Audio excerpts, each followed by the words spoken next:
Alors bonjour, bienvenue dans cette nouvelle vidéo de la Finance Academy. Alors aujourd'hui, je voudrais partager avec vous une web conférence que j'avais faite avec mon ami Jérémy qui concerne le groupe Bolloré. Donc cette web conférence date du mois de mai 2022 et donc est dans la continuité d'une web conférence qu'on avait faite au mois de janvier 2022 sur le groupe Bolloré. Alors ici, on va revenir sur l'assemblée générale qui s'est tenue le 25 mai 2022 sur les entités principales du groupe. On va revenir aussi sur l'actualité depuis ce mois de janvier 2022 avec les perspectives à horizon fin 2022 et potentiellement la stratégie du groupe sur les années suivantes. Voilà, on vous partage tout ça derrière le PC. Je vous dis donc à tout de suite. Bon, merci à tous d'être présents. Je vous remercie de votre confiance. Ce qu'on va faire avec Jérémy, donc a bien voulu encore accepter ce que je lui ai proposé là, c'est on vous fait une web conférence qui est un petit peu dans la continuité de ce qu'on en avait fait déjà au mois de janvier 2022 où avec Jérémy on était allé sur une vidéo qui était un peu plus profonde de ce que on va faire là parce qu'on était allé jusqu'à l'historique du groupe. Donc là, on va essayer de faire un format un peu plus court. Alors donc, comme d'habitude, parce que Jérémy et moi, on n'est pas habilités à vous donner des conseils, en fait, financiers. Donc je vous fais un disclaimer, hein, l'analyse qu'on va faire ici, c'est pas un conseil à l'achat ou à la vente de toutes les entités du groupe Bolloré qu'on peut évoquer ici. Par contre, c'est juste des points de vue que l'on partage. Nous, en tant qu'investisseurs, j'irai un peu expérimenter sur les marchés, qui connaissons la galaxie Bolloré. Voilà. Et on précise que Jérémy et moi, on est actionnaires de certaines entités du groupe Bolloré. Alors évidemment, il y a un biais, puisque quand on est actionnaire, on voit beaucoup de choses qui sont positives. C'est bien à vous de faire attention aux retours qu'on peut faire. Soyez bien vigilants du fait que prenez avec du recul ce que l'on peut être amené à dire. Voilà. Alors donc en sommaire, comme on l'a dit, on va revenir sur le delta entre janvier 2022 avec cette vidéo que j'avais faite avec Jérémy sur la galaxie Bolloré. Et donc là, on va revenir sur ce qui s'est passé depuis, c'est-à-dire les événements post-janvier 2022. On va revenir sur les AG du 25 mai 2022 à la fois de OD et de Bolloré SE. On va regarder les perspectives 2022 et puis donc aussi après. Et on répondra à vos questions. Alors de quel groupe en fait on parle? Donc j'ai repris ici l'organigramme du 31/12/2021 qui a donc été publié avec les rapports financiers du groupe à partir du mois d'avril 2022. Donc on va parler bien des entités qui sont cotées, donc qui s'appellent Compagnie de l'OD ici, Bolloré SE qui sont ici, puis toutes les autres entités, hein, on n'y revient pas dans cette vidéo, on en a un peu parlé au mois de janvier 2022. Ce que j'ai remarqué moi sur cet écart par rapport au 31/12/2021 et puis le 31/12/2020, c'est qu'il y a ça en fait, le rapport financier de l'année d'avant, en fin de compte il y avait ici côté contrôle de Omnium, c'était pas la partie qui s'appelle maintenant Financière du Champ de Mars, qui est donc une holding au Luxembourg où j'ai gratté, j'ai rien trouvé, parce que forcément les holdings au Luxembourg pour trouver des infos c'est compliqué, mais elle est venue prendre les 27,9 participations qu'avait une société qui s'appelait African Investment Company. Donc mon point de vue c'est que vu que la société Bolloré Africa Logistique est en vente, la partie BAL, il est possible que ça ce soit dans le périmètre des trucs à vendre. Donc ils ont redécoupé le périmètre Bolloré et ils veulent pas évidemment que la partie qui soit en vente vienne contrôler des bouts de la galaxie Bolloré par le haut. Après vous avez, si on déroule l'organigramme que j'ai pas pu faire tenir en un seul écran, après en dessous de Bolloré SE, vous avez tout ici les ex-rivaux, donc j'y reviens pas. Et puis vous avez donc les trois pôles opérationnels du groupe Bolloré. On a ici la partie transport logistique. Et vous avez la partie ici communication, donc tête de pont Vivendi côté. Et vous avez la partie stockage électrique et système ici. Puis ici vous avez la partie portefeuille de participation. Avec ici la partie UMG qui est sortie du portefeuille de participation, qui est donc arrivée maintenant directement ici. Et on y reviendra tout à l'heure puisqu'il y a eu la mise en bourse de UMG. Donc si on reprend la partie synthétique, structure du groupe sans parler de toutes les entités rivaux, ça nous donne ça. Avec ici donc les trois pôles que je vous ai présentés tout à l'heure et donc Bolloré SE qui contrôle donc tout ça.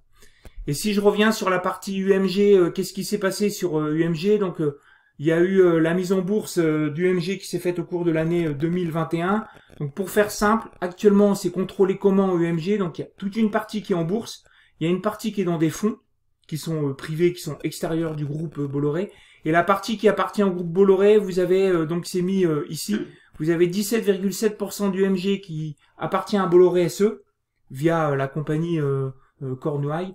Vous avez 0,3% qui appartient à la compagnie de l'OD, et vous avez 10% qui appartient à Vivendi. Voilà. Donc, faut faire attention quand ils mettent 28% contrôlés par le groupe. Vous avez parfois des minoritaires plus ou moins importants, puisque par exemple dans Vivendi, il y a beaucoup de minoritaires. Il y a 10% du capital qui est dans Vivendi. Hein.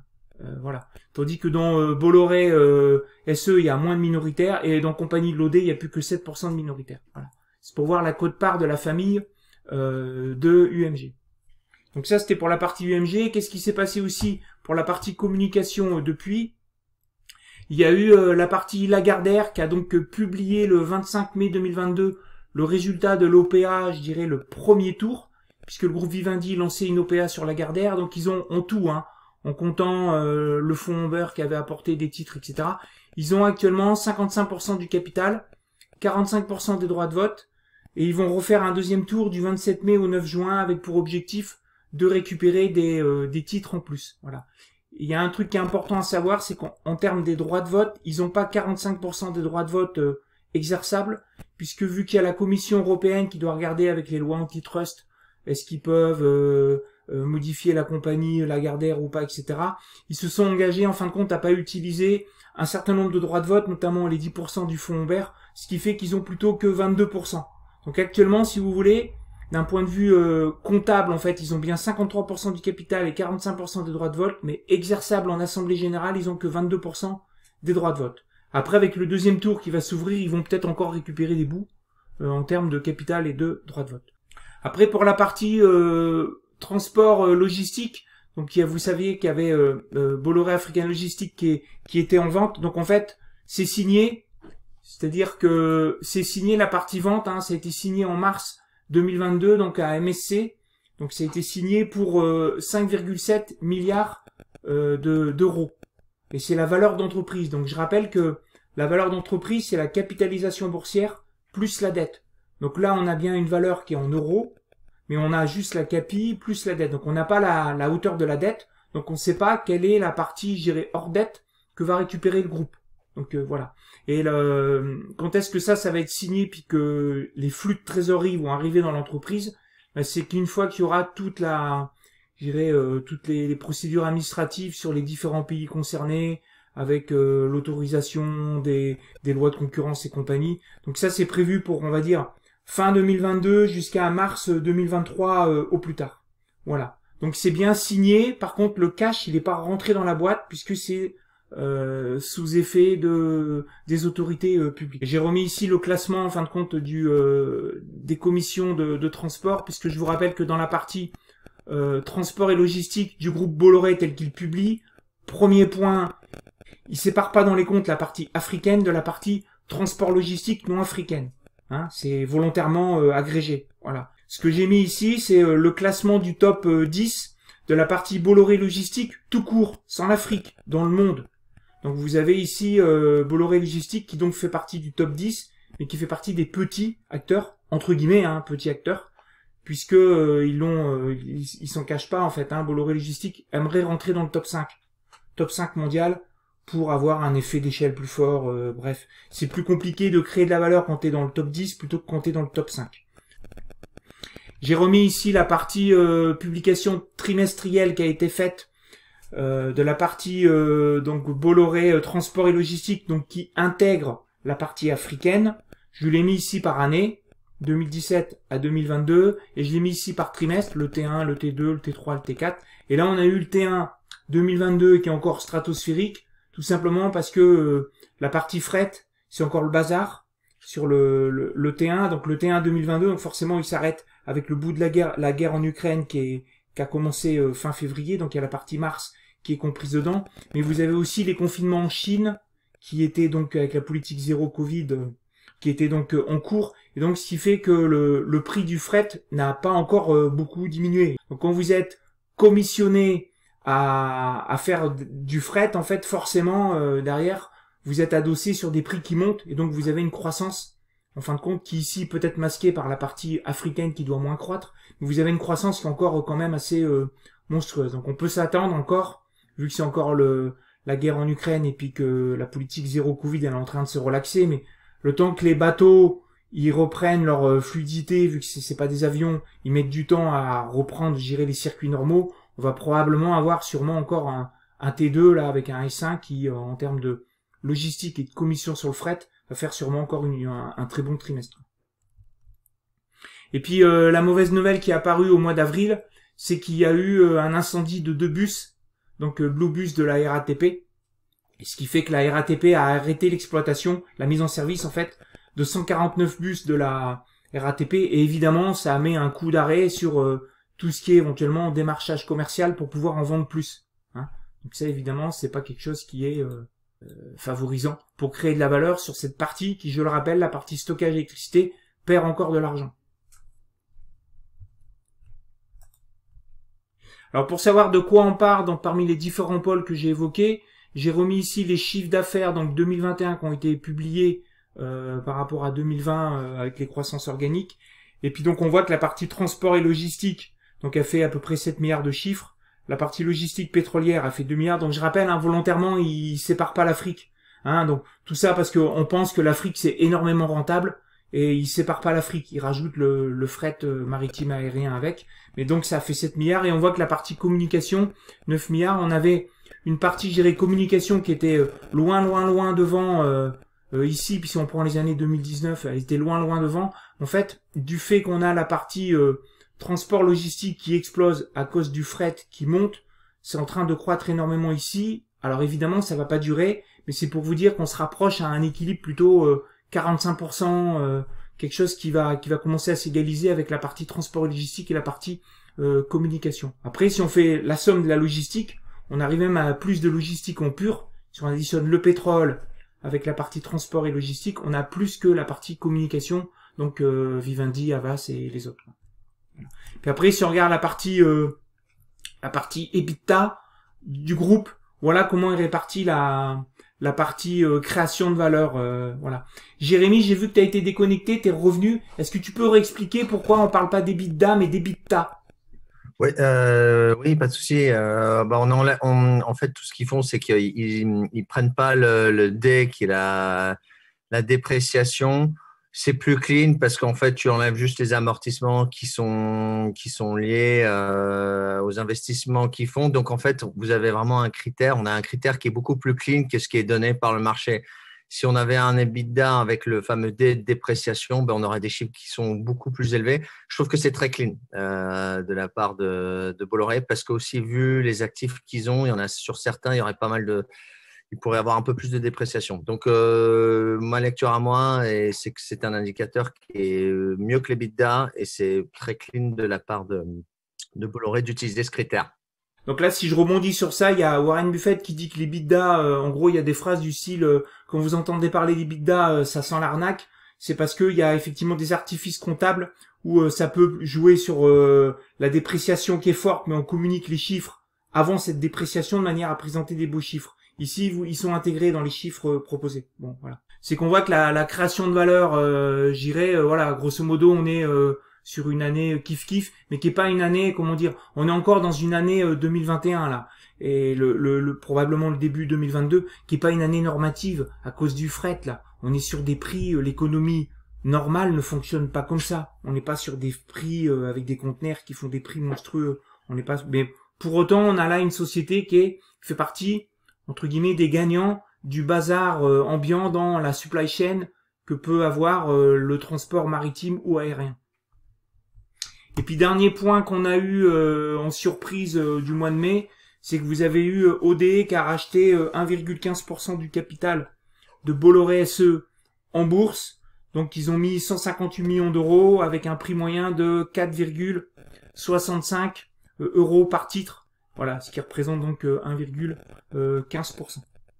Bon voilà, j'ai fini avec cette présentation. Je vais juste vous donner mes notes oralement que j'ai eues de l'AG de Bolloré SE et après Jérémy vous parlera de la partie AG de OD. Donc ce qu'il y a eu dans l'AG de Bolloré SE, donc déjà Vincent Bolloré il n'est pas présent puisqu'il fait plus partie de l'opérationnel de Bolloré SE. Donc il y avait eu Cyril Bolloré qui était donc présent et c'est lui qui a animé l'assemblée générale. Donc il y a eu un certain nombre de questions, donc moi j'ai noté Évidemment, il y a eu des questions sur la simplification de la structure qui étaient évoquées comme étant un serpent de mer, qui était aussi une des thèses que l'on a avec Jérémy. Donc ils ont dit oui, c'est bien un serpent de mer. Et dès qu'ils auront du temps, ils s'y pencheront. Là, ils disent qu'ils ont beaucoup de travail avec la vente de Bâle, qui est donc en cours, et puis l'OPA sur Lagardère. Sachant que la vente de Bâle, j'irai, elle est en cours, c'est plutôt bien engagé. Mais après l'OPA de Lagardère, je rappelle qu'il y a toute la partie concurrence sur la partie édition, où il va falloir qu'ils voient quelle est la partie d'édition qui garde pas, qui peuvent revendre, à qui c'est qui rachète. Donc effectivement, il y a toute une partie, je dirais, simplification opérationnelle à faire immédiatement de la partie Lagardère qui sont en train de récupérer, quoi. Donc voilà. Après, sur la partie Bolloré logistique post-vente Bâle, l'Afrique, il a été demandé quel est le périmètre nouveau de cette entité. Donc ils ont rappelé que ils existaient toujours en dehors de l'Afrique. Donc ils auront toute la partie en fin de compte dans 70 pays. Donc la partie Europe, Asie, la partie Middle Est, ils auront la partie America, c'est-à-dire du Canada jusqu'à l'Amérique du Sud. Et donc ça sera l'idée, ça sera essentiellement récupérer en fin de compte une partie du forwarding africain qui sera cédé à MSC. Donc ça c'est une info nouvelle qu'on avait eue, que on n'a pas forcément vu venir. C'est quand MSC sera vendu, il est possible qu'une partie des ports qui seront donc plus du tout dans le périmètre de Bolloré soit encore exploités par Bolloré SE, alors peut-être sous forme de rétrocommission, redevance, une quote-part des bénéfices, j'en sais rien. Mais voilà, ils nous ont annoncé ça, qu'ils étaient en cours de discussion avec MSC sur la continuité d'exploitation de certains sites qui seraient donc vendus, sous couvert que les autorités l'acceptent. Donc voilà, donc ça c'est plutôt pas mal comme information, parce que ça veut dire que non seulement ils n'auront pas les capex élevés à passer, mais ils pourront quand même récupérer une quote-part des bénéfices, et on pense que ça c'est la partie qui marge beaucoup. Donc voilà.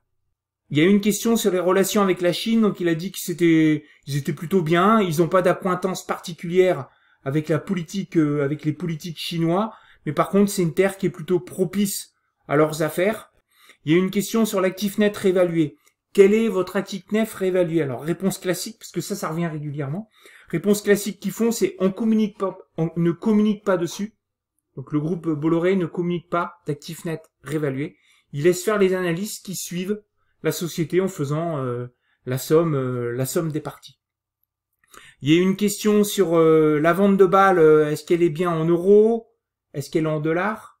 Est-ce qu'il y a un effet de change? Donc ils ont dit non, pas du tout, on a bien vendu en euros. Donc on est bien sur 5,7 milliards d'euros. Et derrière, il y a la dette qui sera donc à affiner quand ça sera vraiment closé. Mais effectivement, on a bien une valeur d'entreprise qui est donc en euros. Il n'y a pas d'effet de change. Parce que vous savez que le dollar, enfin l'euro, c'est un peu cassé la binette là. Et donc il n'y a pas d'effet, on est bien sur une signature avec de l'euro, quoi. Voilà, le calendrier, je l'ai déjà dit, le calendrier de cette vente, on va dire c'est au plus tard pour mars 2023. Il a été évoqué une question qui était quand même pertinente, c'est l'exercice 2022, il sera acquis de la partie africaine qui est donc signée. Réponse du groupe, elle sera pas à nous, puisque c'est signé. Par contre, on a un ticket en fait dedans, ils ont un ticker en fait pour avoir une quote-part des résultats durant tout le processus. Donc plus le processus de validation à la concurrence il est long, plus ce petit joker, ce petit ticket en fait il va être avec un gros bonus, quoi. Donc voilà. Une question pertinente aussi, l'Afrique, pourquoi la vendre? Alors ils ont dit que la société va bien, on vend pas parce que c'est un truc pourri, il faut qu'on s'en sépare, pas du tout. Ils ont expliqué qu'il y a eu des changements dans le marché du transport et de la logistique. Les clients qui sont donc les shippers, en fait, ils ont fait beaucoup de profits avec la crise Covid, et ils ont envie maintenant stratégiquement plutôt d'aller se développer dans des ports. Et conclusion, il y a des capex qui étaient déjà élevés pour monter des nouveaux ports que le groupe pouvait suivre à hauteur de 300 millions maxi. Donc voilà. Là, on est maintenant sur des valos qui sont à peu près 3 fois plus. Ça monte jusqu'à plus d'1 milliard. 1 milliard d'euros là pour monter en fait des capex sur un port. Donc ils disent bon là ça devient de la compétition où nous on veut plus les faire. Donc il y a ça. Deuxièmement, le prix de cession est plutôt bon. Donc là je rouvre une parenthèse, ça montre que Bolloré il y a jamais de tabou. C'est toujours ouvert à quand le prix est bon, il vend. UMG qui est la pipite, regardez, il a vendu avant le crack Nasdaq. Donc c'est de la chance aussi, mais voilà, quand le prix est bon, on vend. C'est plutôt bon signe en termes d'allocation du capital. Et ils ont réexpliqué que les affréteurs, ils sont vraiment pleins de pognon en fait. Hein. Et maintenant, ils veulent plutôt aller dans des ports qu'ils auraient en propre. Donc voilà. Et pour redéployer ce cash, eh ben, ce qu'ils ont dit, c'est que le cash qu'on va récupérer, on souhaite gonfler notre partie, logistique sur le fret et sur l'aérien. Voilà. Donc, comme je l'ai dit, top 10 c'est bien, mais pour gagner de l'argent dans le top 5, c'est encore plus facile. Voilà. Après UMG, il y a une question sur êtes-vous prêt à racheter des titres en réinvestissant des coupons? Bon, ils savent pas, ils disent qu'ils verront. Donc ça, c'est pas décidé. Oui, les incendies sur les bus. Donc évidemment, incendie sur les bus, mauvaise nouvelle, hein, évidemment, bien sûr, puisque non seulement c'est une partie qui perd de l'argent, mais là ça va plomber encore plus cette partie-là. L'enquête qui est en cours tend vers ils ont identifié dans une série en fait des composants qui ont mal été montés, donc dans la partie bus électrique, ce qui fait qu'il va y avoir des bus qui vont être rappelés, et ce qui fait qu'en gros l'impact sera de 10 millions de frais supplémentaires sur l'exercice 2022. Donc voilà, donc cette partie donc stockage électrique va encore perdre de l'argent et à hauteur de 10 millions en plus là de ce qui était prévu dans le business plan sur 2022 à cause de ça. Est-ce que déjà vous avez des questions par rapport à ça avant qu'on passe à l'AG de OD avec Jérémy? Non, pas de questions? Ok, Jérémy, tu peux revenir sur l'AG de OD s'il te plaît? Ouais, avec plaisir. Alors, sur l'AG de l'OD, les différents points qui étaient intéressants, qui ont été abordés. L'avantage de l'AG 2D, c'est que on voit Vincent Bolloré et aussi c'est qu'il va assez droit au but sur pas mal de choses parce que les autres entités opérationnelles, Bolloré et Vivendi, ont déjà bien détaillé leurs résultats. Donc l'avantage, c'est qu'en gros, on va droit au but sur pas mal de sujets. Ce qui était intéressant, c'est que il a bien insisté sur l'idée que le dividende passait de 3 à 3,60 €. Il disait que c'est un dividende qui est un peu chiche, donc il a bien conscience que ça reste un petit dividende. Il rappelait bien qu'OD faisait entre 130 et 150 millions d'euros de résultats par an. Il a insisté sur le fait que c'était intéressant. Il a bien détaillé en disant qu'il y a 890 millions d'euros en report à nouveau. En gros, en d'autres termes, s'il voulait, ça c'est de la spéculation, mais s'il voulait verser un gros dividende, il pourrait verser 900 millions d'euros de dividendes ou en tout cas, il y a du cash qui est présent. L'avantage, c'est qu'il a vraiment mis en avant le rôle de l'OD. Le rôle de l'OD, c'est quoi? C'est surtout d'assurer la tranquillité, la pérennité du groupe Bolloré. Je trouvais que c'était bien qu'il dise clairement que l'OD avait un rôle de navire amiral qui s'assurait de faire face à toute grande vague ou tempête et que le navire Bolloré était assuré par OD avec sa puissance financière et sa très grosse trésorerie. C'était intéressant aussi, il insistait bien sur la vision à long terme que permettait ce positionnement-là. Peut-être un autre point intéressant, c'est qu'il a bien insisté sur la valorisation, sur la valeur qu'il a créée pour ses associés de longue date, notamment les Picoteaux, où il disait qu'ils avaient investi environ 2 millions d'euros et qu'en ce moment, ça vaut 750 millions d'euros. En gros, Cinéal, c'est avec nous, si vous êtes là pour le long terme, en général, ça ne se passe pas trop mal. Je trouvais qu'il n'insistait pas forcément autant sur ces points-là auparavant. Donc, c'est toujours intéressant quand il y a un nouvel angle qui est donné à chaque AG et qui sort des discours un peu convenus. Après, il aime bien dire que c'est une vie, l'OD a une vie tranquille, donc un peu comme la rivière de l'OD, donc continue et régulière. Donc ça, c'était pas mal. Après, il y avait aussi toute la partie sur les questions-réponses de l'AG de l'OD. Qui était intéressante. Les questions étaient très bien, plus ciblées qu'en Bolloré où j'avais assisté physiquement à celle de Bolloré, à distance celle de l'OD. Celle de Bolloré, comme l'a dit Philippe, il a éclusé certaines questions qui étaient peut-être intéressantes, mais hors sujet sur l'entreprise elle-même et plutôt focalisées sur l'historique bretonne avec des citations en breton que je ne maîtrise pas et qui étaient intéressantes mais plutôt historiques. Alors au dé, on était vraiment sur des questions droit au but. La première, c'était qu'est-ce que vous allez faire de tout ce cash? Très bonne question. Et quel était le degré d'exposition à l'Ukraine et à la Russie? En gros, Le degré d'exposition à l'Ukraine et à la Russie est quasi nul, donc il n'y a pas d'inquiétude à avoir là-dessus. Puis les équipes qu'ils ont là-bas, bien sûr, ils les aident au maximum. L'utilisation du cash,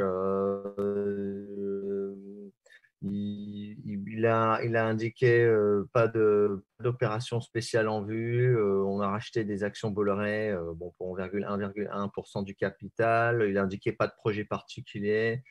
En gros, il a dit qu'il n'était pas optimiste pour les années à venir sur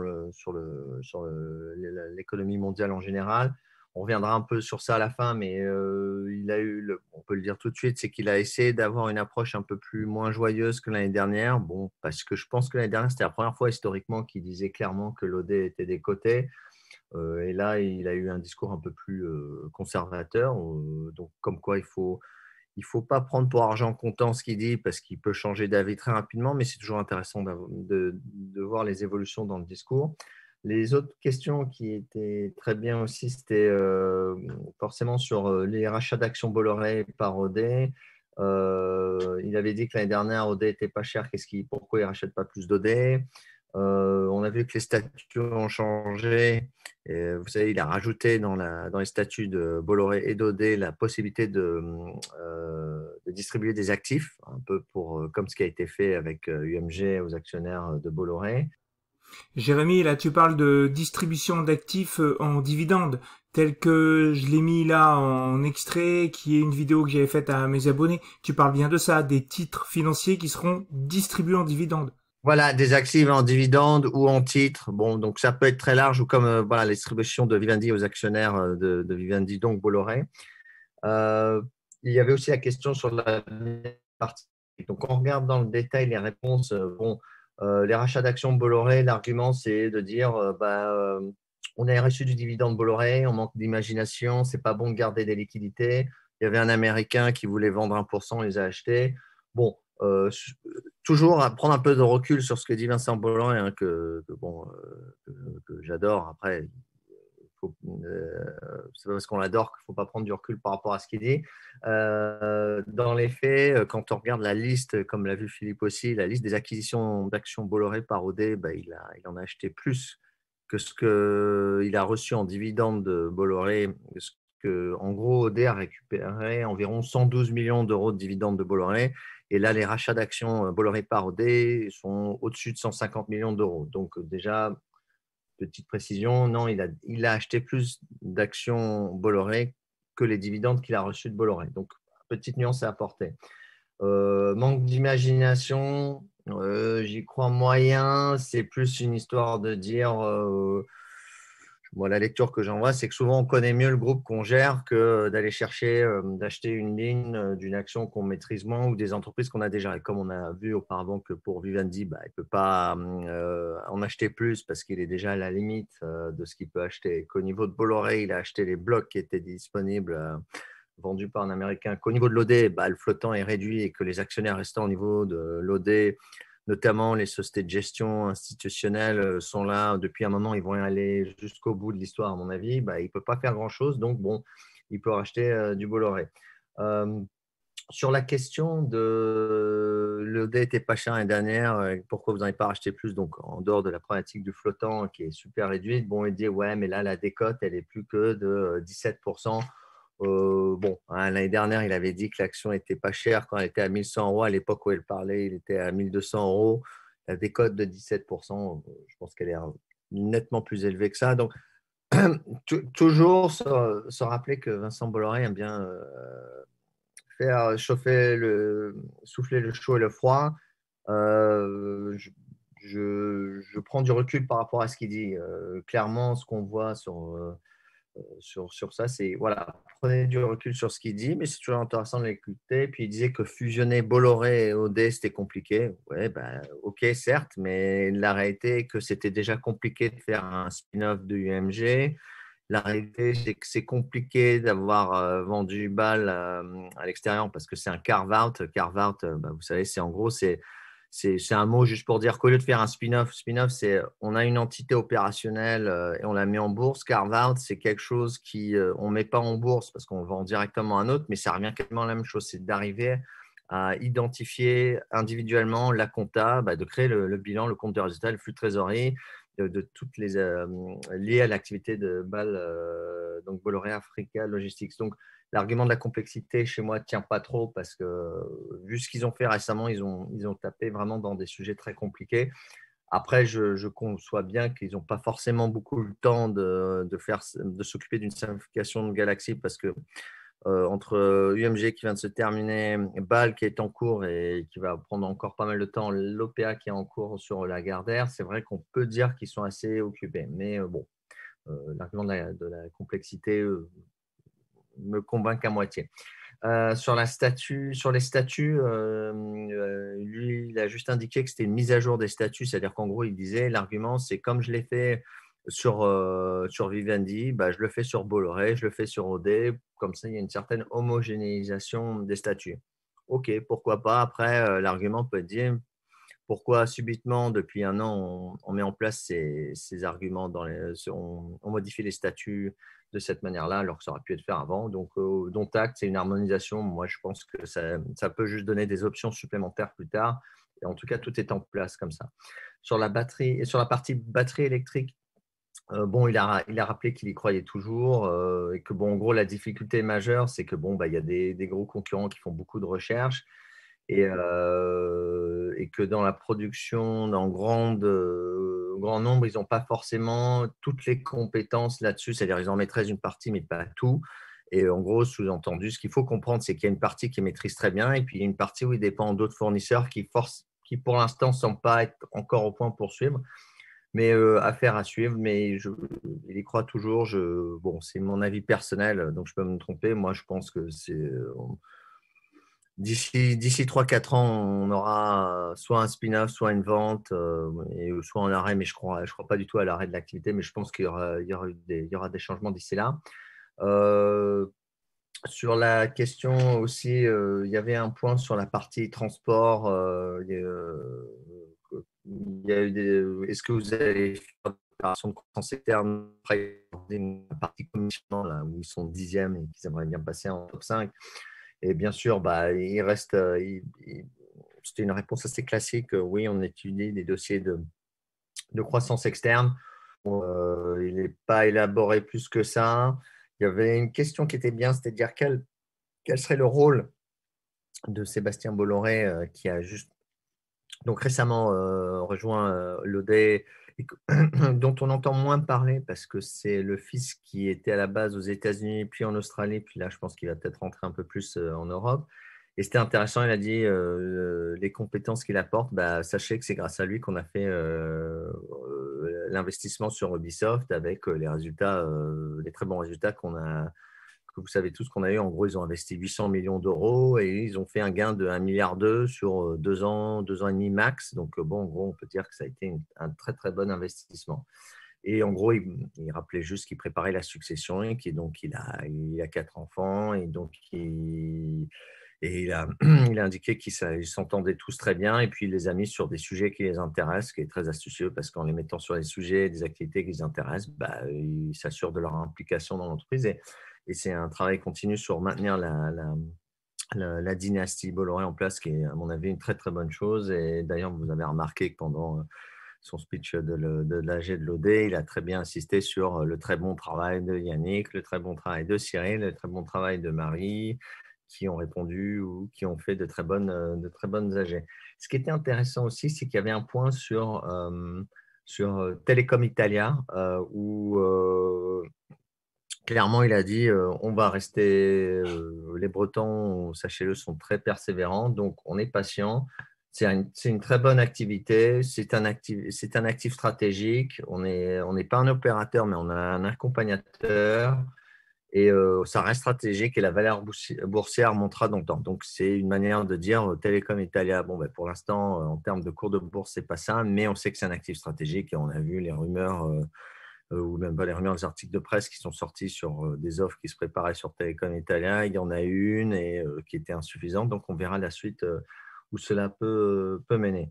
Donc, en global, pour résumer ce qui s'est dit à la GOD, je trouvais que les questions étaient beaucoup plus pertinentes, droit au but, parce que aussi non, c'est une AG avec un nom plus restreint, donc plus de connaisseurs qui posent plus les questions opérationnelles ou que tout le monde se pose. J'ai trouvé que c'était très intéressant qu'il montrait l'idée que l'OD était quelque chose qui assurait la pérennité du groupe. Donc, je pense que ça confirme bien l'idée que l'OD, c'est un peu la tour de contrôle avec un bilan en forteresse. Je pense que les rachats d'actions Bolloré se sont faits tout simplement parce que c'était pas cher, que le dividende que sert Bolloré à 6 centimes d'euros, on va dire que Bolloré vaut 5 euros. Bon, ben, on a 1,5% de dividende de rendement au cours auquel il a acheté. C'est pas mal. Ça permet de remonter du cash. Quand vous pensez que UMG aussi remonte du cash, que Bolloré remonte du cash, en fait, il y a plusieurs sources de revenus, de dividendes qui remontent vers Bolloré et vers l'OD. Donc, ça, c'est très intéressant pour la suite. Ça crée des flux de revenus qui permettront soit de renforcer le bilan qui est déjà très fort, soit de créer des flux qui pourront être investis ailleurs. Voilà, ça, c'est les grandes lignes sur lesquelles je pouvais insister. Moi, ce que j'ai beaucoup aimé, et Philippe l'a vu aussi, c'est qu'on a vraiment cette vision, le sentiment que c'est quelque chose qui se gère à long terme et qu'on voit que c'est une entreprise familiale qui n'aime pas la dette et qui aime bien avoir une position cash et des flux de revenus récurrents. Capex Light, vous avez tous vu l'évolution du groupe Bolloré. L'avantage de l'évolution qu'il y a eu, c'est qu'ils sont sortis de tout ce qui est Capex Heavy, les ports, et qui sont allés vers des trucs plus Capex Light, UMG, Vivendi avant ça.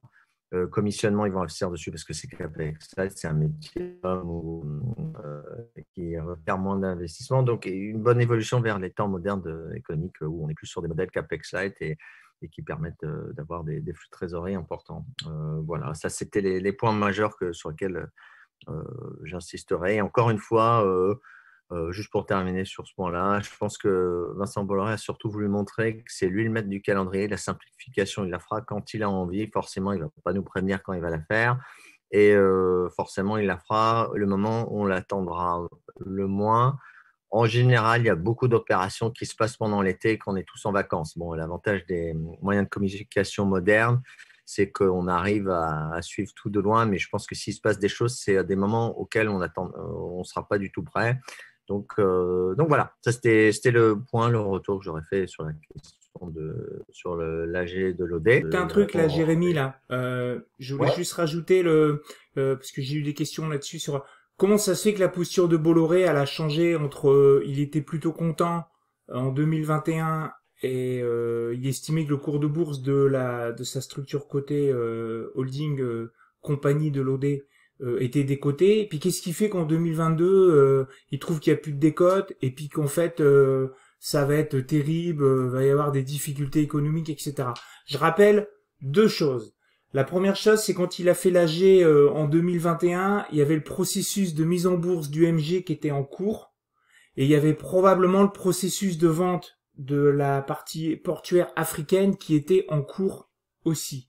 Donc, conclusion, quand vous avez des processus avec des parties prenantes qui sont en cours pour extérioriser de la valeur, vous n'allez pas commencer à vous dire que ça va être la cata, quoi. Donc, déjà, premier truc, l'intérêt de la boîte, c'est d'être bien géré, mais d'être aussi optimiste par rapport à ses partenaires qui vont vous racheter des actifs. Ok, donc ça, c'est le premier truc. Deuxième truc, c'est que si on regarde ce qui s'est passé en 2022 depuis l'AG, on a quand même eu là une inflation qui était soi-disant temporaire il y a un an, qui commence à s'installer, puis qui commence à impacter, en fin de compte, le comportement économique des acteurs économiques. Donc on sait qu'historiquement, quand on regarde les cycles, quand il y a des grosses inflations, enfin là on est sur plus des petites inflations, quand il y a des inflations qui sont plutôt fortes, comme là aux États-Unis, très souvent, quasiment même tout le temps, ça se traduit par des récessions. Donc forcément, quand vous avez une activité comme le groupe Bolloré qui est adossé sur de l'industrie, enfin bref, sur des cycles économiques, forcément, en un an, si vous êtes à un risque de, on va dire, mai 2021, c'était les 30 glorieuses qui étaient devant nous, ça allait repartir, c'est terrible, machin, plein de croissance et tout. Et là, d'un coup, à cause de l'inflation, ça freine énormément le comportement des acteurs à consommer, à investir, parce qu'ils savent pas trop, etc. Plus la guerre en Ukraine, on sait pas trop en Europe comment que ça va tourner, etc. Conclusion, moi je peux comprendre le discours où là, d'un point de vue 2022, Vincent Bolloré n'a plus intérêt à faire un discours positif pour sa propre entreprise. Et puis deuxièmement, le contexte économique, il a changé, quoi. Voilà, on ne sait pas s'il va y avoir une récession ou pas. Par contre, moi, ce que j'aime bien, comme l'a souligné Jérémy, c'est cette partie. Nous, on est entreprise familiale, on est long terme, on a du cash, on a peu de dettes, le gearing, il est à quelques 10-15%. On sait que c'est les dettes qui coulent les boîtes, nous, on sera pas concernés, quoi qu'il arrive, on sera là. Donc voilà, donc ça, c'est des discours qui me plaisent. Je voulais juste apporter ça en termes d'éléments de décryptage de qu'est-ce qui fait que d'un coup, en un an, ça a complètement changé, quoi. Après, la boîte, elle a énormément créé de valeur en un an. Par contre, le discours, il a changé. Parce qu'il est en même temps ambitieux, mais prudent, ce qui est plutôt bien, quoi. Effectivement, s'il y a une récession qui déboule, peut-être qu'elle déboulera pas, mais avoir plein de cash et dire qu'on est prudent, on fait attention, on n'achète pas n'importe quoi, par manque d'idées, on rachète du Bolloré SE à 4,65 € en moyenne. Évidemment, ça veut dire qu'il pense que c'est pas cher. Il va pas acheter un truc parce qu'il connaît bien, mais c'est cher. Donc voilà, je voulais juste apporter ça. Voilà. Après, je vous laisse la main là. Si vous avez des questions, n'hésitez pas. Avec Jérémy, on va essayer d'y répondre si on peut. Bonjour, Émeric, je voudrais savoir, enfin, j'ai deux questions. Vous êtes court terme, long terme, très long terme. Vous êtes depuis très longtemps dans les rivaux et donc un peu connaître votre horizon d'investissement. Et ma seconde question, c'est le cours de l'OD sur longue période, sur 15 ans, pas sur 40 ans, hein, faut pas exagérer, mais sur 15 ans, il est assez lamentable, il n'y a pas de dividende. Qu'est-ce qui fait que, enfin, la performance, elle suit à peine, elle est sous par. Il a fait des bêtises, Bolloré, Gameloft, Telecom Italia, il a vendu Activision trop tôt. Qu'est-ce qui fait que vous avez une admiration sans borne pour lui et que vous êtes confiant dans sa capacité à créer de la valeur. Enfin, OD, qui est le vaisseau amiral, a une mauvaise performance sur longue période. Donc, je voudrais comprendre, vous, où est votre analyse là-dessus? Merci. Je te laisse, Jérémy. Ouais, ok, j'y vais. Oui, oui, on est des investisseurs long terme. À titre personnel, je suis actionnaire de l'OD depuis 2008. L'avantage de l'OD, c'est que ce qui s'est passé, il faut être honnête, hein, il faut être patient. En 2008, pendant 3-4 ans, ça n'a pas arrêté de très bien performer. Puis pendant 7-8 ans, ça n'a pas bougé. Alors même que le groupe avait changé de physionomie, que les résultats étaient en croissance régulière, il n'y avait pas d'activité en perte, sauf la batterie qui est arrivée plus tard. J'ai pas trop d'explications. La problématique, c'est toujours la même chose, c'est que c'est un dossier qui demande du travail, donc c'est peut-être un peu compliqué. Le temps passant, ça devient de moins en moins compliqué. L'admiration sans borne, oui, c'est pas faux. C'est pourquoi? C'est parce que quand on voit d'où il est parti, où est-ce qu'il est arrivé, c'est quand même assez impressionnant et les différents coups qu'il a fait de tous les côtés. Moi, je constate que quand même depuis 2 ans, en pleine période, depuis le Covid, c'est quand même assez impressionnant tout ce qu'il a fait en termes de timing et de création de valeur. Il a racheté massivement des titres de l'OD au pire de la crise Covid. Son timing a juste été magnifique. 2, le spin-off de UMG, depuis le temps qu'on l'attendait, il l'a fait au moment où les prix étaient le plus élevé possible. Franchement, sur ce coup-là, ça a été super. La vente de balles, franchement, tant moi que Philippe, on ne l'attendait pas du tout parce que ça fait partie de l'ADN de l'entreprise. Hein. C'est un peu comme les batteries électriques qui, on verra, mais un peu, c'est comme s'il avait vendu les papiers pour les cigarettes, qui était l'activité historique. Il l'a fait. Comme quoi, il n'y a rien n'est invendable, tout est une question de prix. Donc, on peut, en termes de création de valeur, en France, il n'y a pas beaucoup d'entreprises qui réalisent des spin-offs, des carve-out, des coups à plusieurs bandes, aussi sur Vivendi où c'est très malin la manière dont il a monté. Il est monté au capital. Dans les faits, il a 30% du capital, mais les 2/3 dans les grandes lignes, il les a eus en leur revendant des chaînes télé et Havas de manière très astucieuse, puis en rachetant des actions, en les annulant pour partie, ce qui lui permet d'augmenter à moindre coût sa participation. Il a augmenté les dividendes au niveau de Vivendi de manière massive, plus de l'exceptionnel, ce qui lui a permis encore une fois de remonter du cash chez lui, qui lui a permis de renforcer encore sur Vivendi. C'est pour ça que moi j'aime beaucoup ça. Aussi, tout simplement, regardez les bilans de toutes les entités, tant Bolloré, OD que Galaxy Rivo. Bah, maintenant, les bilans sont ultra costauds. Donc, le Pouilly-Breton, la structure des Pouilly-Breton n'a plus de raison d'être parce que c'était utile à ses débuts quand il avait beaucoup moins de moyens et qu'il avait besoin d'avoir une cascade de holding pour avoir le contrôle sur l'entité la plus connue, puis ça lui a permis de lever beaucoup de fonds, mais maintenant, il a plus besoin de cette structure compliquée. Bien sûr qu'il ne va pas nous dire quand il va la simplifier, mais comme lui avait dit un investisseur américain, il y avait un investisseur américain qui est toujours là et qui lui a dit, en gros, la création de valeur que vous faites depuis 2-3 ans avec les spin-offs, etc., les opérations, etc., ce n'est pas sur ça que je l'attendais, vous avez créé de la valeur sur ça, alors vous n'avez même pas procédé à la simplification, donc continuez. Donc, en gros, ce qu'il faut prendre avec la simplification, il faut le considérer comme un bonus. Ça arrivera en bonus. Le reste de la création de valeur est très bien. Oui, et tout ce que je peux dire, c'est qu'à un moment, les marchés, je ne comprends pas trop pourquoi pendant 8 ans, Bolloré OD n'a pas fait du surplace parce que tout était beaucoup plus clair.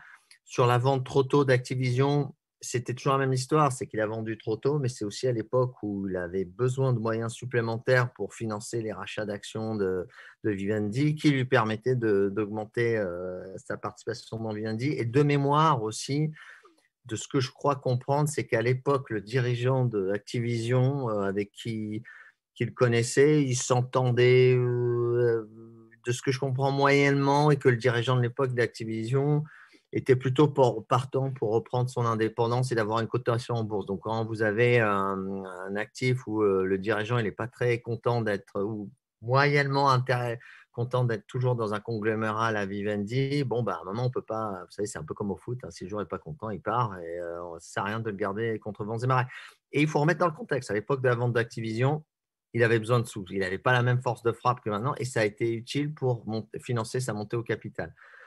Sur Télécom Italien, pour l'instant, ça ne marche pas, mais vous voyez qu'il y a une multiplication d'opérations sur tout ce qui est sur les télécoms, parce que actifs récurrents, consolidation, et bon, pour être transparent, Télécom Italien, pourquoi ça ne marche pas? Parce que, je vais être honnête, c'est en France, comme en France, en Italie, c'est du semi-public. Et il n'y a pas de secret, en fait, c'est une pépite, mais il faut réduire les coûts massivement. Et vous savez que c'est compliqué parce que faut casser des habitudes, peut-être procéder au licenciement, changer la culture d'entreprise. Et peut-être ma lecture à moi, mais qui est une supposition par les d'autres, c'est qu'il n'a pas encore eu le feu vert de la part de l'État italien d'y aller franco dans la réduction des coûts. Et puis sur Mediobanca, il a loupé. C'est compliqué, mais quand vous regardez sur ses plus gros swings, il ne s'est pas loupé. Je veux dire, regardez Ubisoft, 1,2 milliard de gains sur 800 millions d'euros d'investis. Il a fait aller 150% de retour sur investissement sur 2 ans, c'est du 75%. C'est juste monstrueux. Gameloft, ça ne marche pas très bien, mais Gameloft, c'est tout petit. Il ne faut pas se faire d'illusions. Comparé à Ubisoft, c'est ridicule. Le problème de Gameloft, c'est intéressant parce que les mobiles, etc. Après, vous savez, c'est les licences, c'est plutôt des positions sur des licences qui sont peut-être moins visibles que Activision a. Mais n'oubliez pas, Gameloft, c'est tout petit. Hein. Voilà, j'espère que ça a répondu à vos questions. Juste en complément, là, Émeric, oui, moi je suis investisseur très long terme, évidemment. Moi, ma plus vieille ligne, elle est de 2003. Je parle pas c'est pas du Bolloré, hein, mais j'ai ma plus vieille ligne en portefeuille, elle est de 2003, puis j'ai des sociétés qui ont plus de 10 ans hein, que j'ai en portefeuille. Après, pourquoi je suis admiratif de Bolloré? Parce que je suis tombé sur son bouquin en quête d'un capitalisme au-dessus de tout soupçon, qui détaille comment il a fait le coup de maître sur la banque Rivo. Voilà, donc après j'ai commencé à le suivre et j'ai trouvé ça extraordinaire. Après sur les performances, oui, tu as raison. Après dans les faits, sur la performance, tu as raison. Il y a potentiellement mieux ailleurs, y compris même sur des cycliques si on les time bien. Mais Bolloré, j'ai donné 2 chiffres. Il a repris l'entreprise familiale en 84 francs, 2 francs lui, 2 francs son frère, ça fait 10 milliards maintenant. Voilà, donc ça c'est le travail d'une vie. Deuxième chiffre, c'est quelque chose qui est mesurable en bourse, c'est l'introduction en bourse de l'OD, c'est fait en début 90 à 100 francs, en 15 €, ça vaut 1002. Voilà. Et ça, c'est sans les coupons. Après, si tu réinvestis les coupons, peut-être que tu peux encore monter à peut-être 1004 ou dans ces eaux-là. Bon voilà, alors effectivement c'est du long terme, mais c'est ça en fin de compte. Hein. La bourse, c'est ce que je dis des fois quand je suis sur Twitter, les gens ils veulent 1 plus 1 plus 1 plus 1, mais la bourse c'est pas ça quoi. Des fois t'as 1, moins 1, moins 1, 0, 0, moins 4, moins 5, puis d'un coup t'as plus 600. Enfin voilà, et c'est le prix et la valeur quoi. Et Vincent Bolloré fait partie de ces gens du calibre de Bernard Arnault, etc., qui de cette génération-là ont créé le plus des valeurs dans leurs activités économiques. Et eux, ils sont connus parce qu'ils sont cotés. Mais il y en a plein des mecs qui sont pas connus et qui ont fait de la création de valeur. Voilà. T'as des générations futures comme Xavier Niels qui déboule, etc., qui sont d'un calibre, je pense, équivalent, qui sont un peu plus jeunes. Mais voilà. Voilà pourquoi moi j'aime bien suivre les capitaines d'industrie, parce qu'ils sont à long terme. Et entre le prix et la valeur, alors en bourse, j'aurais pu prendre un machin pourri H2, là, qui a fait une introduction aux bourses il y a 2 ans, puis qui a fait 400%, là, genre Opium ou je sais pas quoi. Mais voilà, mais moi, j'ai 52 ans, j'ai du patrimoine aux bourses, je suis pas là pour faire, c'est ce que je dis, je suis pas là pour briller, je suis là pour durer. Voilà. Et avec un capitaine comme ça, avoir mis des actifs associés à sa gestion, moi, ça me va, quoi. D'autres questions?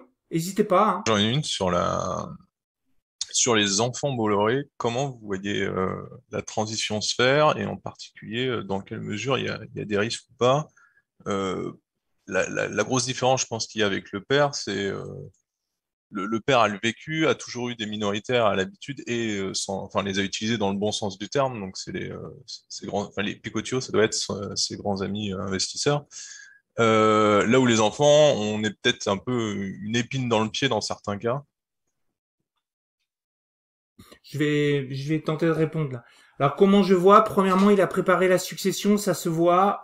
On pense avec Jérémy que s'il sort de l'Afrique, indépendamment de ce qui est donné en politiquement correct là, sur le côté économique où on a des concurrents, ils sont grossis et ils vont nous piquer nos parts de marché, les concessions c'est compliqué.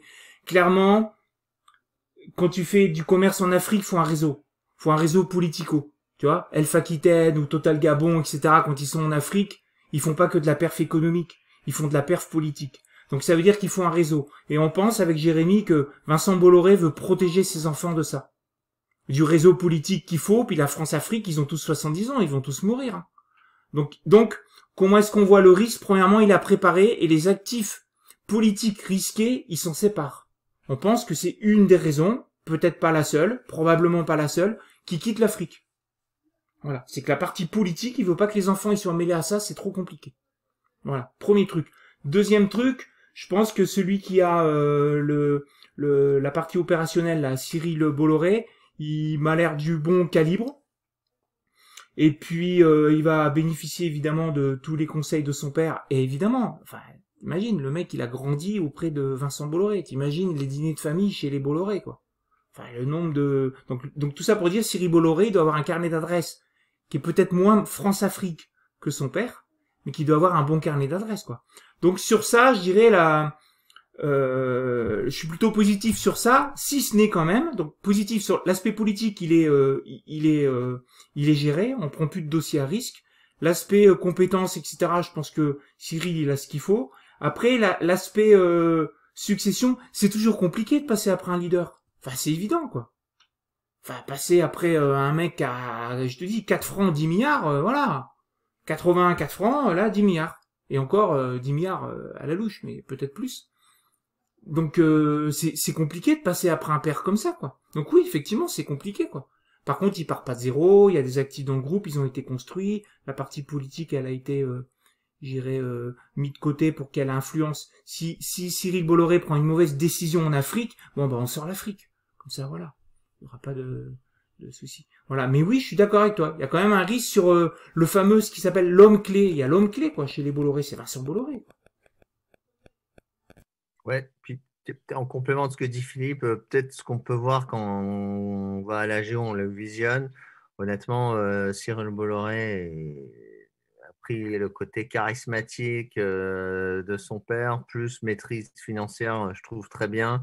Yannick Bolloré, au niveau charismatique, c'est excellent aussi. Marie Bolloré est plus discrète. Je pense qu'elle aura un rôle différent, mais elle est plus discrète. Mais les deux qui sont sur Vivendi et Bolloré, franchement, je les ai vus, même à des réunions, etc. J'ai échangé avec eux. Franchement, ils sont solides. Hein. Je veux dire, ils connaissent très bien leur dossier. Ils sont très charismatiques. Puis il y a une équipe derrière, hein, il ne faut pas oublier, il y a Cédric de Baillancourt qui est le directeur financier, qui fait partie de la famille, qui est à la cinquantaine et qui peut faire le lien aussi. Hein. Donc, et puis Sébastien Bolloré, bon, on ne l'a jamais vu, mais bon, il est discret et quand on voit ce qu'il a fait, c'est top. Allez-y, d'autres questions? N'hésitez pas. Je poursuis sur une autre question, s'il n'y a pas d'autres questions. Moneta est investisseur dans la galaxie. Ils ont une approche plus court terme que la vôtre. Enfin, ils sont en mark-to-market, ils ont des fonds gérés, ouverts, etc. Est-ce que vous comprenez bien leur approche ou est-ce que vous avez discuté avec Moneta, avec des gens qui ont une approche différente de la vôtre ou pas trop? Moi, je suis pas sûr que Moneta, il est sur cette poche là dans les Bolloré. Je suis pas sûr qu'ils aient une vision plus court terme que nous. Ils sont prêts à rester dans Bolloré pendant 15 ans. Honnêtement, hein, les Moneta, les Laurent Burnand, au compte près ils ont des clients, donc que ce soit des fonds, j'irais ouverts ou même des fonds fermés, ils ont quand même des clients à rendre des comptes, donc je comprends.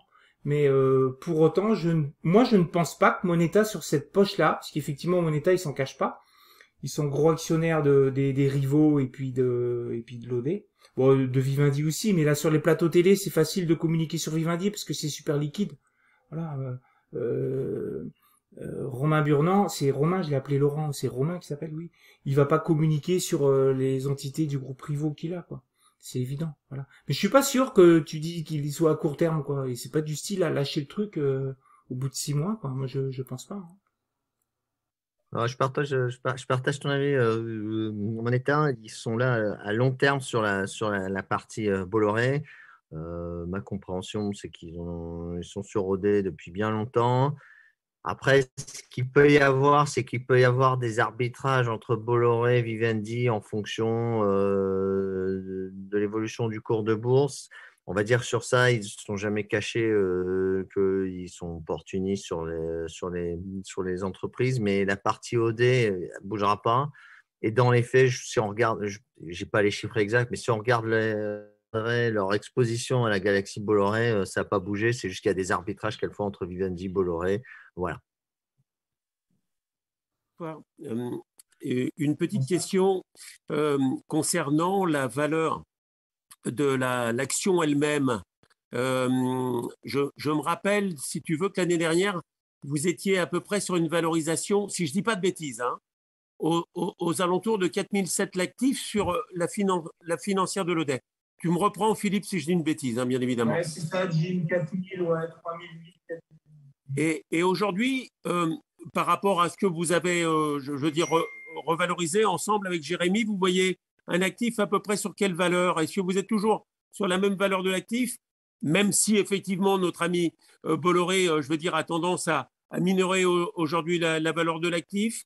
Est-ce que vous pensez que, je veux dire, on a une meilleure valeur du fait que quand même on a une meilleure capitalisation, on a en plus de cash, ou est-ce que vous pensez que, je veux dire, son propos est plutôt de nous tempérer pour pouvoir éventuellement nous racheter notre capital, je veux dire, plus en nous faisant vendre, en pensant que, évidemment, la valeur n'est plus obligatoirement la même que celle qui était auparavant. Pour répondre à ta question, sur la valorisation que moi j'estime, premièrement, c'est toujours compliqué à estimer parce que on voit bien, regarde le spin-off sur UMG, je rappelle, UMG c'est dans les comptes depuis l'époque Messier, le truc ça valait rien, il nous sort le truc à 45 milliards, quoi. Enfin, c'est incroyable, quoi. Donc tu te demandes s'il n'y a pas d'autres machins qui traînent là-dedans.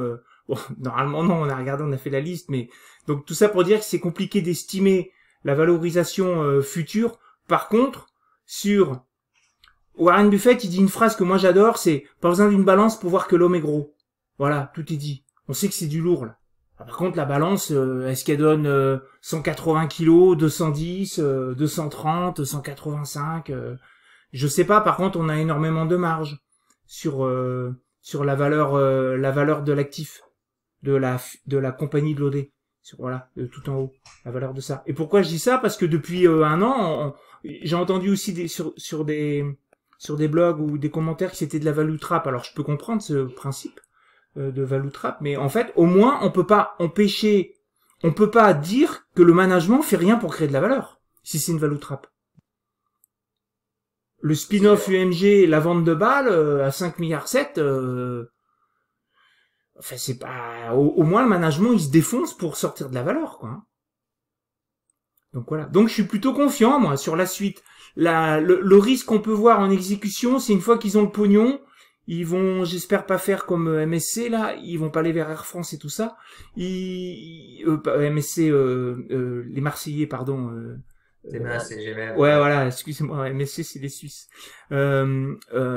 J'espère qu'ils vont pas trop acheter trop cher la partie qui va muscler leur logistique sur le fret aérien et maritime, avec tout le pognon qu'ils vont se faire sur Bolloré African Logistique. J'espère qu'ils vont pas racheter les trucs trop chers, surtout que là, on est quand même sur des envolées de commission de fret, quoi. Donc effectivement, idéalement, faudrait idéalement, hein, c'est con ce que je vais dire, mais faudrait une récession de fin 2022, là, 2023, pour que les prix dégringolent un peu, puis qu'ils fassent leur deal fin 2023, et qu'ils rachètent un truc moins cher, pour passer dans le top 5. Donc voilà. Donc tout ça pour dire, Jim, sur la suite, actuellement je suis plutôt confiant parce qu'il y a énormément de valeur qui a été créée. La valorisation, je sais pas combien on en est exactement. Par contre, pas besoin de balance pour voir que l'homme est gros. Sur la suite, faudra qu'ils fassent gaffe de comment ils vont utiliser leur pognon. Là. Les 3 milliards, en gros, là, ils vont récupérer quelque chose comme 3 milliards. Les 3 milliards qu'ils vont récupérer, ils vont acheter quoi? Ils vont faire comment?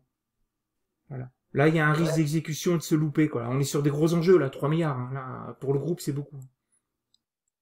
Puis peut-être pour compléter, vous avez vu aussi que Vivendi aussi a réussi à très bien monétiser sa participation dans l'entreprise de Stéphane Courbit là, qui avait racheté en démol et qui va être coté en bourse à travers un SPAC.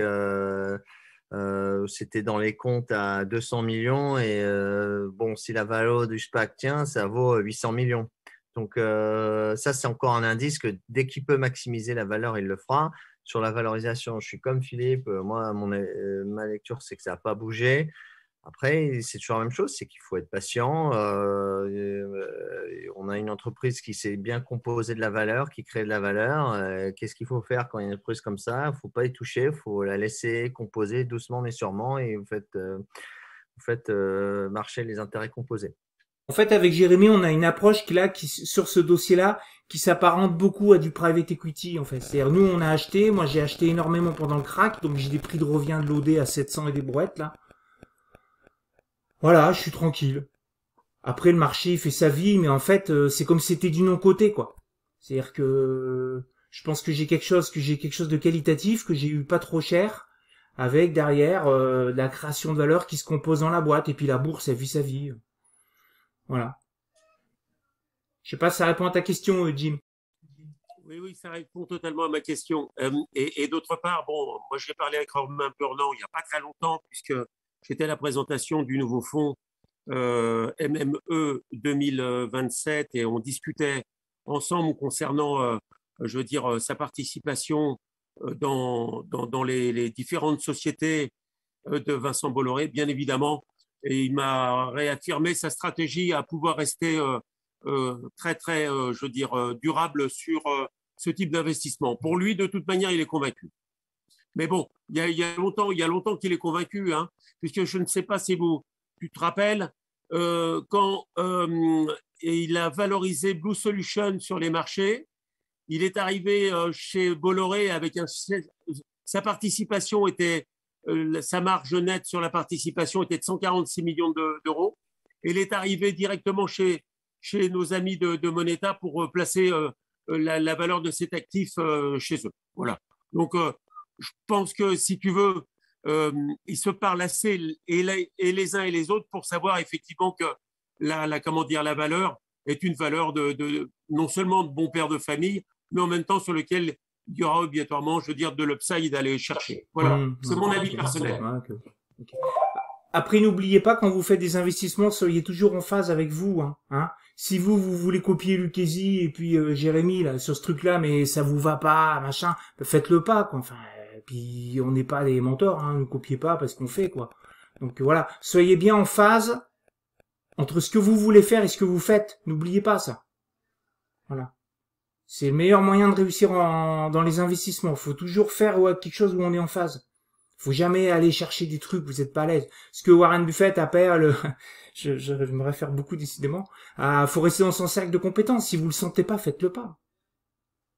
Parce que vous allez gagner de l'argent sans rien comprendre. Vous allez en perdre et vous allez vous dire, j'aurais pas dû y aller, je le savais. Alors voilà, cette conférence est maintenant terminée. Je vous remercie de l'avoir suivie. Si vous avez apprécié ce type de vidéo et que vous voulez aider ma chaîne et mon travail, je vous invite à mettre un pouce en l'air. Et je vous signale aussi que je suis le rédacteur de newsletter qui est dédié à la bourse, qui est dédié au stock picking et qui vous permet aussi d'accéder à des conférences exclusives, typiquement le type de conférence que vous avez visionné aujourd'hui sur Bolloré.